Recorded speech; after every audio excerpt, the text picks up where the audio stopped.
नमस्ते बच्चों। आज आपके सामने मैं गणित की क्लास लेके आया हूँ और मेंटल एबिलिटी हो, गणित हो, ये बहुत अहम टॉपिक है। और मेंटल एबिलिटी के भी प्रश्नों को हल करने के लिए, तर्क शक्ति के प्रश्नों को हल करने के लिए हमें गणित के प्रारंभिक अंकों की जानकारी होना चाहिए। तो इसी के तहत आज मैं आपके सामने गणित का एक छोटा सा टॉपिक प्राकृतिक संख्याएं लेके आया हूँ, जो कि आप लोग कक्षा छठवीं में इसको पढ़ना शुरू किए हो। तो कक्षा छठवीं का पहला अध्याय ये है प्राकृतिक संख्याएं। तो इस प्राकृतिक संख्याओं के जो मुख्य मुख्य बिंदु हैं उनके बारे में अपन जानेंगे, समझेंगे और पढ़ेंगे। तो चलिए अभी आगे अपन बढ़ते हैं। तो सबसे पहले प्राकृतिक संख्या जो चैप्टर है इसमें हमको क्या क्या पढ़ना है। तो इस प्राकृतिक संख्या जो चैप्टर है इसमें हम सबसे पहले जानेंगे कि प्राकृतिक संख्या होती क्या है, इनकी परिभाषा क्या है। ठीक है। दूसरा हम इसमें जानेंगे इसके बारे में प्रमुख तथ्य, प्राकृतिक संख्याओं से जुड़े हुए जो कुछ मिथक हैं, जो कुछ इसके फैक्ट्स हैं, उनके बारे में हम चर्चा करेंगे। उसके बाद आरोही और अवरोही क्रम। आरोही मतलब इंक्रीजिंग ऑर्डर, बढ़ता क्रम। अवरोही मतलब घटता क्रम, डिक्रीजिंग ऑर्डर। तो इसके बारे में जानेंगे। संख्याओं की तुलना, बड़ी, छोटी और बराबर, इसके चिन्हों की जानकारी लेंगे और इन चिन्हों का प्रयोग कैसे किया जाता है उसके बारे में हम जानेंगे। साथ ही साथ अंकों की बड़ी और छोटी संख्या, मतलब अंकों की बड़ी, जैसे 2 अंक की सबसे बड़ी संख्या क्या होती है, 2 अंक की सबसे छोटी संख्या क्या होती है, तो इसके बारे में हमको जानकारी लेना है। और उसके इससे संबंधित जो बहुविकल्पी प्रश्न हैं आपके, उनके बारे में अपन जानकारी लेंगे, क्योंकि हमारा जो भी एग्जाम होगा उसमें ऑब्जेक्टिव क्वेश्चन आते हैं। तो किसी प्रतियोगी परीक्षा में ऑब्जेक्टिव प्रश्नों को हमको कैसे हल करना है इसके बारे में हमको पढ़ना है। तो चलिए सबसे पहले अपन आगे बढ़ते हैं। तो मैं आपको एक चीज बता दूं कि प्राकृतिक जिनको बोलते हैं नेचुरल नंबर्स। नेचुरल नंबर्स जैसे हम किसी चीज को, कोई बच्चा कभी स्कूल नहीं आया, लिखना पढ़ना नहीं जानता है, उसको कोई आप लोग गिनने के लिए दे दीजिए तो गिनती काउंटिंग कर देते हैं, गिन देगा, यानी उसको गिनना आता है। तो प्राकृतिक संख्याओं की शुरुआत कहाँ से होती है, तो हम किसी भी संख्या की जब गिनती शुरू करते हैं तो उसकी शुरुआत होती है 1 से, और सबसे कहाँ तक उसकी गिनती कर सकते हैं, तो अनंत तक गिनती कर सकते हैं। तो ऐसी संख्याएं जिनका उपयोग गिनने के लिए किया जाता है, किसी भी चीज की काउंटिंग के लिए किया जाता है, ऐसी संख्याओं को प्राकृतिक संख्या कहते हैं। थोड़ा और सुधार करें परिभाषा में तो काउंटिंग करते हैं किस चीज के लिए, गणना करने के लिए। तो प्राकृतिक संख्याएं वही संख्याएं हैं जिनका उपयोग गणित में गणना करने के लिए किया जाता है, या किसी भी प्रक्रिया में गणना करने के लिए किया जाए, गिनने के लिए किया जाए, ऐसी संख्याओं को प्राकृतिक संख्या कहते हैं। अब प्रश्न पूछता है कि सबसे छोटी प्राकृतिक संख्या, तो हमने गिनती की शुरुआत कहाँ से की है, तो हमने गिनती की शुरुआत की है 1 से। तो सबसे छोटी प्राकृतिक संख्या क्या होती है, 1 होती है। और सबसे बड़ी प्राकृतिक संख्या, तो सबसे बड़ी प्राकृतिक संख्या को ज्ञात करना संभव नहीं है, क्योंकि जो भी संख्या हम बोलेंगे उसमें अगर 1 जोड़ दिया जाए उससे बड़ी प्राकृतिक संख्या मिल जाती है। तो सबसे छोटी प्राकृतिक संख्या 1, सबसे बड़ी प्राकृतिक संख्या ज्ञात नहीं कर सकते, या इनफाइनाइट। ठीक है। प्राकृतिक संख्याओं को अंग्रेजी के कैपिटल N अक्षर से प्रदर्शित किया जाता है। तो कैपिटल N अक्षर से क्यों, क्योंकि इसको अंग्रेजी में नेचुरल नंबर्स बोलते हैं, तो इसलिए नेचुरल का कैपिटल N हमने लिया है। और 1 2 3 4 और जैसे अनंत तक ये संख्याएं गिन सकते हैं। तो शॉर्ट में फिर से एक बार बात करें, प्राकृतिक संख्याएं किन्हें कहते हैं, ऐसी संख्याएं जिनका उपयोग गिनने के लिए किया जाता है, गणना के लिए किया जाता है, उन संख्याओं को प्राकृतिक संख्या कहते हैं। जैसा कि आप परिभाषा में देख रहे हैं, प्राकृतिक संख्याओं में सबसे छोटी प्राकृतिक संख्या 1 और सबसे बड़ी ज्ञात नहीं कर सकते। आगे बढ़ते हैं इसमें। तो प्राकृतिक संख्याओं से संबंधित महत्व होता है, तो गणना के लिए जिन संख्याओं का प्रयोग किया जाता है उन्हें प्राकृतिक संख्या कहते हैं, ये तो हम जान रहे हैं। 1 2 3 4 5 जैसे इत्यादि सभी प्राकृतिक संख्या है, ये अनंत तक नहीं जा सकती। संख्याओं के समूह को n से दर्शाया जाता है। जो प्राकृतिक संख्याओं का समूह है, इससे कौन से अंग्रेजी के अक्षर से दर्शाते हैं, तो n से दर्शाते हैं। सबसे छोटी प्राकृतिक संख्या 1 होती है। प्राकृतिक संख्याओं में 1 जोड़कर अगली प्राकृतिक संख्या प्राप्त की जा सकती है, इसलिए सबसे बड़ी प्राकृतिक संख्या ज्ञात करना संभव नहीं है, क्योंकि हम जो भी बोलेंगे उसमें 1 जोड़ देंगे तो बड़ी प्राकृतिक संख्या मिल जाएगी। सबसे बड़ी प्राकृतिक संख्या प्राप्त नहीं की जा सकती है, अर्थात इसी संख्या में 1 जोड़कर अगली प्राकृतिक संख्या प्राप्त होगी और प्राप्त संख्या में 1 जोड़कर उसकी अगली बड़ी संख्या प्राप्त होगी, इसलिए बड़ी संख्या को बताना संभव नहीं। लेकिन सबसे छोटी प्राकृतिक संख्या 1 होती है। आगे बढ़ते हैं।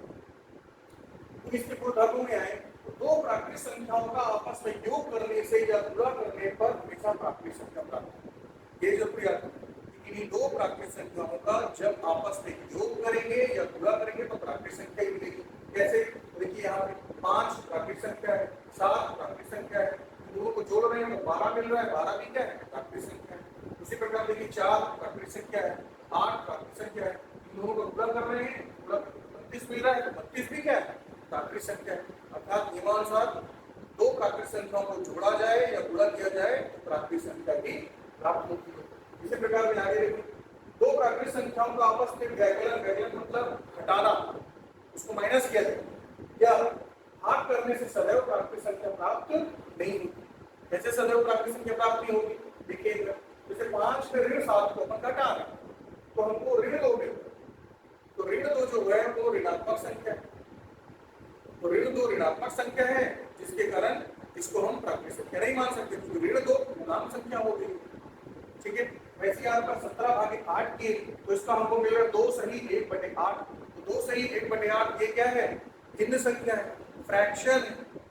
तो इसलिए जो आपका प्राकृतिक संख्या है, दो प्राकृतिक संख्याओं का योग या गुणा करेंगे तो प्राकृतिक संख्या मिलेगी, लेकिन दो प्राकृतिक संख्याओं का घटाना या भाग करेंगे तो जरूरी नहीं है कि वो हमेशा प्राकृतिक संख्या में, वो दूसरी संख्याएं भी प्राप्त हो सकती है। ये दोनों चीजें याद रखें। फिर आगे देखें, दो प्राकृतिक संख्याओं को किसी भी क्रम में जोड़ सकते हैं। तो देखिए यहाँ पे 5 धन 2 को जोड़िए या 2 धन 5 को जोड़िए, क्रम जरूरी नहीं है कि 5 के बाद 2 जोड़ो या 2 के बाद, अगर जोड़ रहे हैं तो किसी भी क्रम में जोड़ो, आपका उत्तर वही आएगा। जैसे 5 धन 2 जोड़े तो भी 7 आया, और 2 धन 5 जोड़े तो भी 7 आया। आगे दो प्राकृतिक संख्याओं को किसी भी क्रम में गुणा कर सकते हैं। जैसे 5 गुणित 2 किए तो 10 है, या 10 गुणित 2 गुणित 5 करोगे तो भी 10 आएगा। तो ये याद रखेंगे प्राकृतिक संख्याओं के गुण में कि प्राकृतिक संख्याओं को, दो प्राकृतिक संख्याओं को किसी भी क्रम में जोड़ा जाए या गुणा किया जाए, प्राकृतिक संख्या ही आती है। आगे देखें, प्राकृतिक संख्याओं के लिए क्रम निर्णय का नियम योग व गुणा संक्रिया पे लागू होता है, जबकि घटाने एवं भाग प्रक्रिया पर लागू नहीं होता है। क्रम निर्णय का नियम क्या है?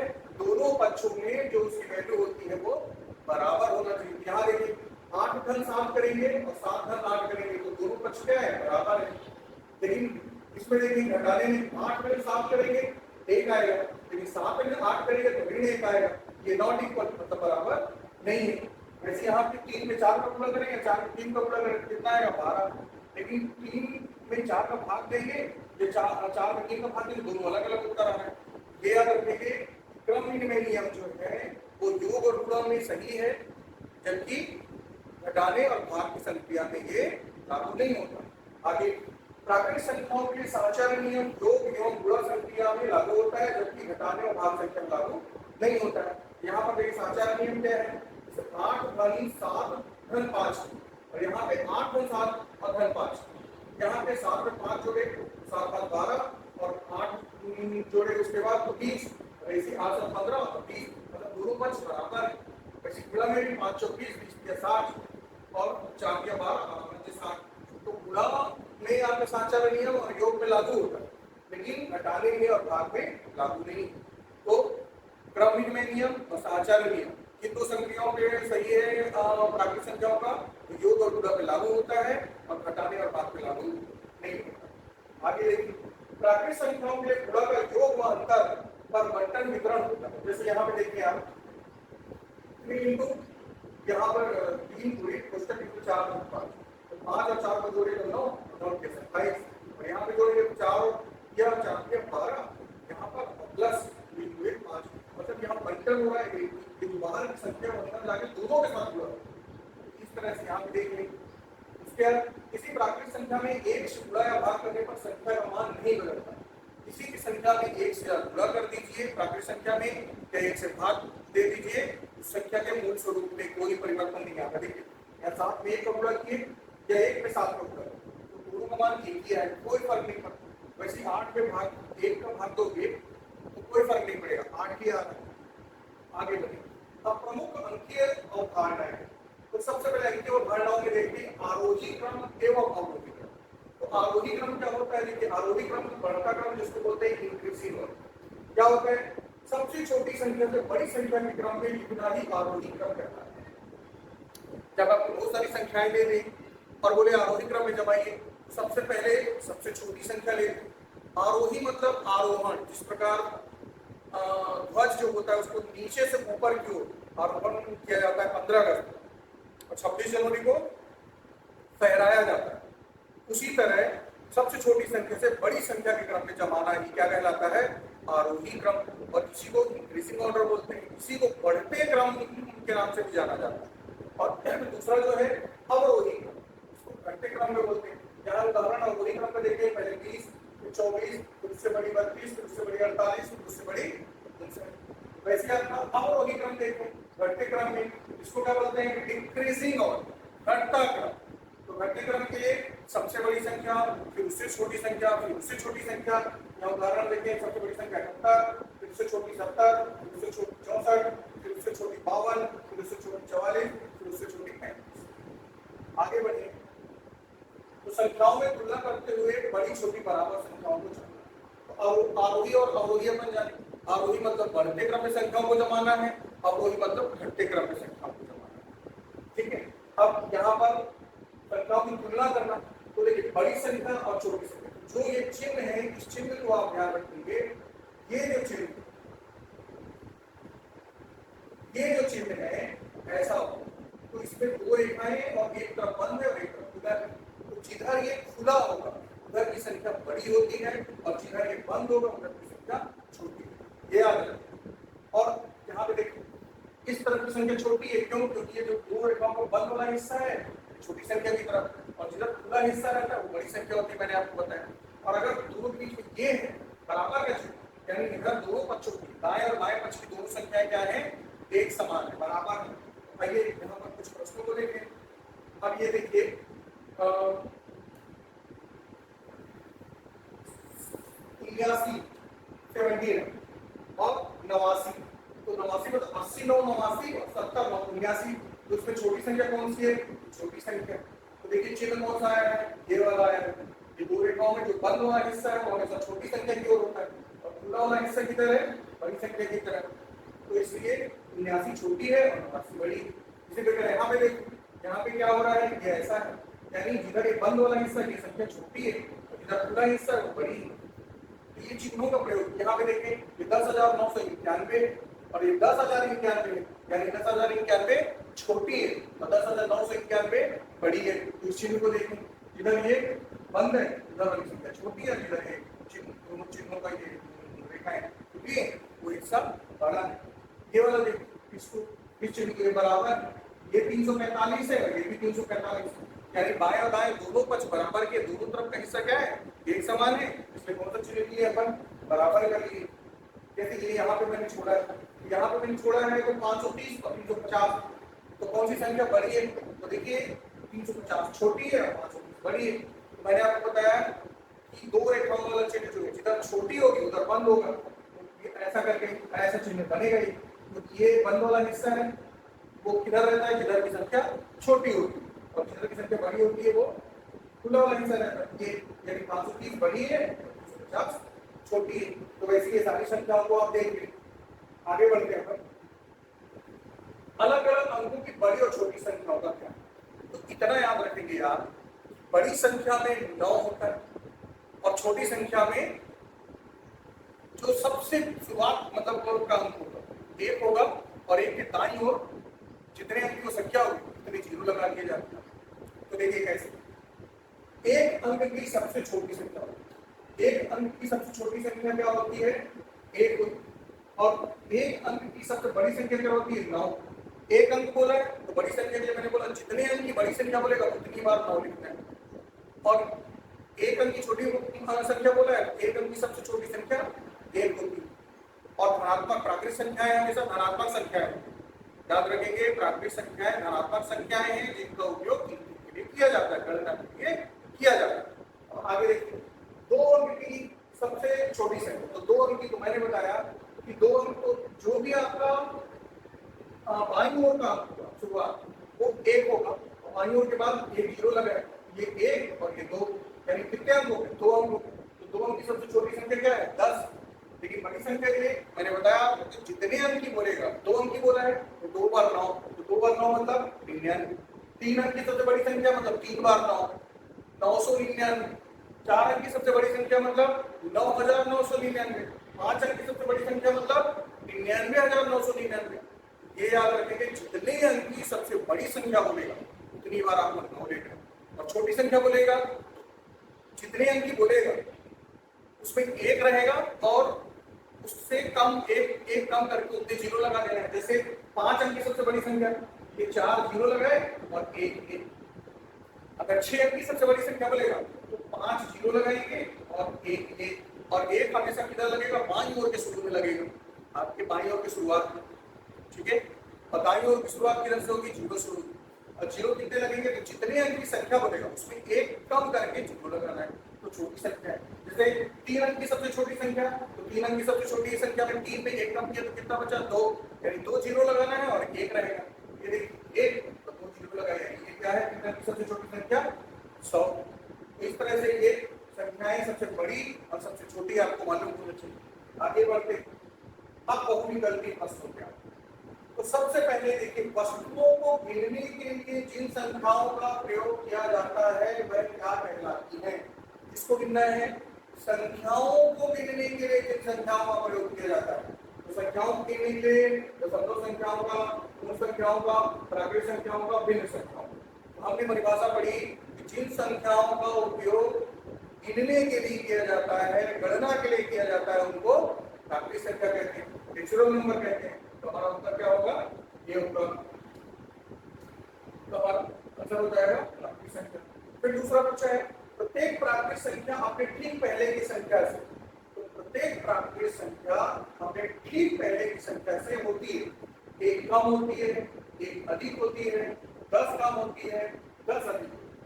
तो प्रश्न के अनुसार प्रत्येक प्राकृत संख्या अपने ठीक पहले की संख्या से एक अधिक होती है। तो ये आपका जो है इसका आंसर हमारा क्या जाएगा, ये आ जाएगा अपने ठीक पहले की संख्या। मान लीजिए जैसे ये 10 है, ये पहले की संख्या है, तो 11 एक 11 एक अधिक। प्रत्येक प्राकृत संख्या अपने ठीक पहले की संख्या से एक अधिक होती है, इसका क्या जाएगा, एक अधिक। फिर दिया है सबसे बड़ी प्राकृत संख्या है, तो अपन शुरू में पढ़ेंगे सबसे छोटी प्राकृत संख्या 1, लेकिन सबसे बड़ी प्राकृत संख्या याद नहीं कर सकते, जो हम जो भी बोलेंगे उसमें एक जोड़ देंगे, उससे बड़ी प्राकृत संख्या मिल जाएगी, प्राप्त नहीं किया जा सकता। फिर अगला प्रश्न क्या है, सॉरी ये सबसे बड़ी प्राकृत संख्या, उसके आगे देखिए सबसे छोटी प्राकृत संख्या। तो हमको तो पता है सबसे छोटी प्राकृत संख्या गिनती की शुरुआत कहाँ से करते हैं, एक। सबसे छोटी प्राकृत संख्या क्या हो जाएगी हमारी, एक। अगला दो लगातार प्राकृत संख्याएं, दो लगातार प्राकृत संख्याओं के बीच का अंतर होता है, तो दो लगातार प्राकृत संख्याओं के बीच अंतर होता है, तो दो लगातार प्राकृत संख्याओं के बीच का अंतर, देखिए दो लगातार की बात कर रहे हैं, मान लो एक 11 है और एक 12 है, तो दोनों के बीच का अंतर कितना है, 11 और 12, एक हुआ, तो इनके बीच का अंतर कितना होता है, एक का होता है। तो दो लगातार, प्रश्न के अनुसार दो लगातार प्राकृत संख्याओं के बीच का अंतर होता है एक। कोई भी मतलब 15 16 दो लगातार संख्याएं, 16 और 15 के बीच का अंतर कितना है, एक का अंतर है, तो एक आएगा।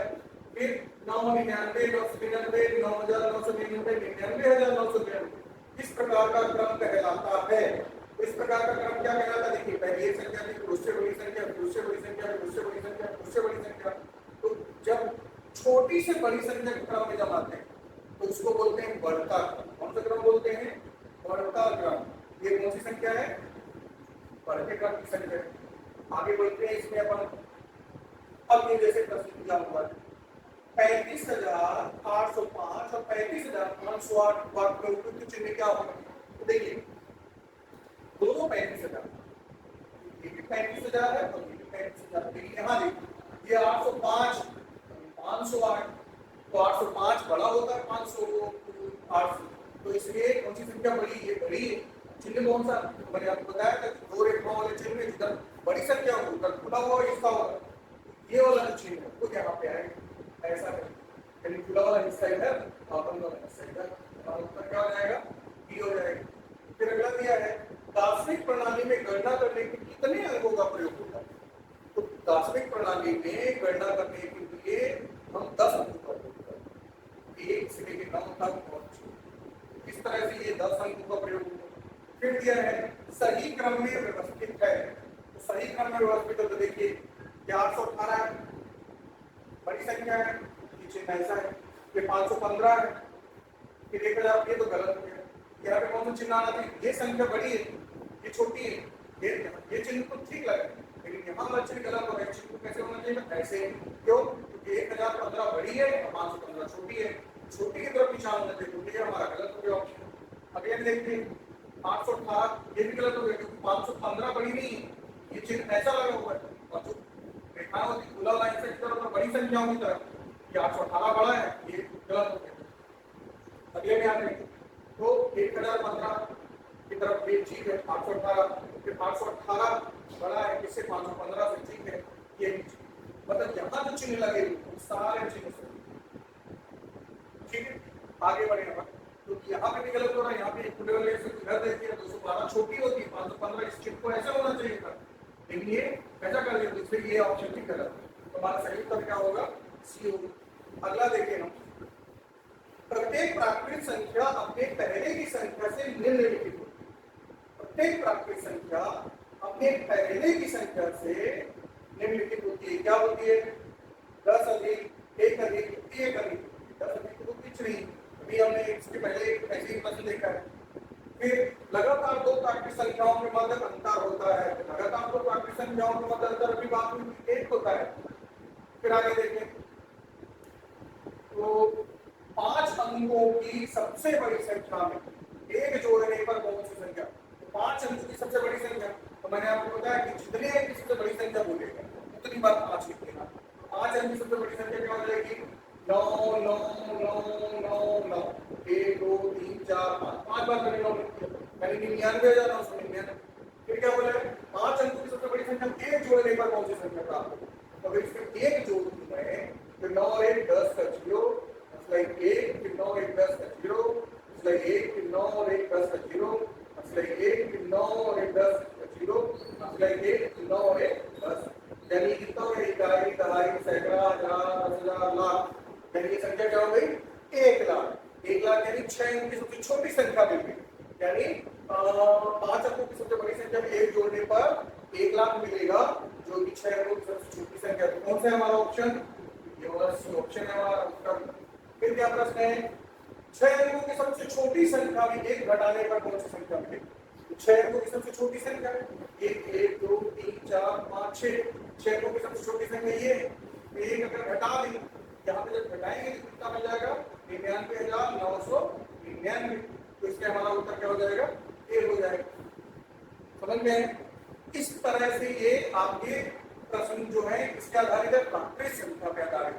यहाँ पे आपने आरोही और अवरोही पढ़ा, यहाँ पे आपने अंकों की तुलना की, बड़ा छोटा ये आपको पता होना चाहिए, 1 अंक की सबसे बड़ी संख्या, छोटी संख्या, 2 अंक की सबसे बड़ी संख्या, छोटी संख्या, इसकी समझ होनी चाहिए। उसके अलावा कुछ गिनती से रिलेटेड आपके कुछ फैक्ट पढ़ने, जैसे 1 से 100 तक की गिनती में 0 का प्रयोग कितनी बार, 1 से लेके 100 तक की गिनती में 0 का प्रयोग, ये कुछ ट्रिकी चीजें हैं, इनको आपको पता होना चाहिए। तो जब आप देखेंगे तो कितनी बार होता है, तो देखिए 1 10 में है, 20 में है, 30 में है, 40 में है, 50 में है, 60 में है, 70 में है, 80 में है, 90 में है, और उसके 100 में 2 है, यानी 1 2 3 4 5 6 7 8 9 10 11। ये याद रखेंगे कि 1 से लेके 100 तक की गिनती में 0 कितनी बार प्रयोग होता है, तो हमेशा 11 बार। अब दूसरा प्रश्न क्या पूछा, 1 से 100 तक की गिनती में 2 अंकों की संख्या कितनी, 2 अंकों की संख्या कितनी होती है पूछ रहा है। तो अब एक चीज देखिए, यहाँ पर 1 2 3 4 5 6 7 8 और ये 9 संख्या ये, और उसके अलावा 100, क्योंकि 9 के बाद 10 चालू हो जाता है, तो 2 अंक की संख्या हो गई 10। तो यहाँ पे आप करेंगे ये 100, ये 100 जो 3 अंक की संख्या होगी, ये संख्याओं को 100 में घटा दें, ये 9 और एक 10, यानी अगर आप इनको घटाते चलिए 90 ऐसी संख्याएं हैं जो 2 अंकों की, कितनी संख्याएं हैं जो 2 अंकों की हैं, तो 90। ठीक है, अगला देखिए 1 से 100 तक की गिनती में 1 का प्रयोग कितनी बार, 1 का प्रयोग ये याद रखिएगा, आप निकाल लीजिएगा, 1 का प्रयोग 21 बार, 21 टाइम्स। ऐसे देखिए अगर अपन देखिए, तो एक का प्रयोग में 1, 11, 21, 32, 40, 51, 61, 71, 81 और 100। इसके अलावा 12, 13, 14, 15, 16, 17, 18, 19, 20। यहाँ पे देखें 1, 2, 3, 4, 5, 6, 7, 8, 9, 10, 11, 12, 13, 14, 15, 16, 17, 18, 19। 1, 11 यहाँ पे 1 छूटा है, 10 छूटा है और 1, 11, 21, 31, 40, 51, 91 छूटा है। टोटल मतलब यहाँ पर 21 बार। एक का प्रयोग टोटल कितनी बार हुआ है? 21 बार। तो ये याद रखिएगा, अगर आपसे पूछता है कि 0, 1 से 100 तक में कितनी बार प्रयोग किया गया है, तो हमेशा इसका आंसर आएगा 11। अगर आपसे पूछता है 1 का 1 से 100 तक में कितनी बार प्रयोग किया गया है, तो हमेशा उत्तर आएगा 21। और 1 के अलावा 2 से 9 तक किसी भी संख्या का पूछे कि 2 कितनी बार प्रयोग किया गया है, 3 कितनी बार प्रयोग किया गया है, 4 कितनी बार प्रयोग किया गया है, तो उसका आंसर हमेशा आएगा 2 से 9 तक की संख्याएं टोटल 20। अगर पूछता है कि 2 कितनी बार प्रयोग किया गया है, 20, 3 कितनी बार प्रयोग किया गया है, 20, 4 कितनी बार प्रयोग किया गया है, 20। इस तरह से ये आपका संख्याओं के लिए है। जैसे 1 से 100 तक की संख्या लिखने के लिए कितनी बार 4 का प्रयोग करना पड़ता है, तो आप निकाल भी सकते हैं। और अगर आपको याद है 20 बार 4 का प्रयोग होगा। आगे बढ़ते हैं। अगर अभ्यास के प्रश्न है कुछ, या आपको पीपीटी भेज दी जाएगी ग्रुप में, इसका आपको अभ्यास करना है। 10 लाख से बड़ी और 11 लाख से छोटी कोई 5 संख्या लिखो, तो आपको संख्याओं की समझ आपको बन पाएगी नहीं बन पाएगी, 4 अंकों की संख्या कैसी होती है, 5 अंकों की संख्या कैसी होती है, उसी से संबंधित ये अभ्यास के प्रश्न है। इनको आप हल करेंगे और नहीं बनेंगे तब आप इसको बताएंगे। ये आपको कुछ प्रैक्टिस के प्रश्न है। तो ये जो तात्पर्य संख्या चैप्टर है, ये आपको इसलिए जानना जरूरी है क्योंकि इसका प्रयोग आपका मेंटल एबिलिटी वाले पार्ट में भी होगा और गणित में भी इसका उपयोग होता है। तो इसमें कुछ बेसिक चीजें थी जिनके ऊपर हम चर्चा किए। तो बेस्ट ऑफ लक, अच्छे से पढ़िए और नेक्स्ट क्लास में हम पुनः आपसे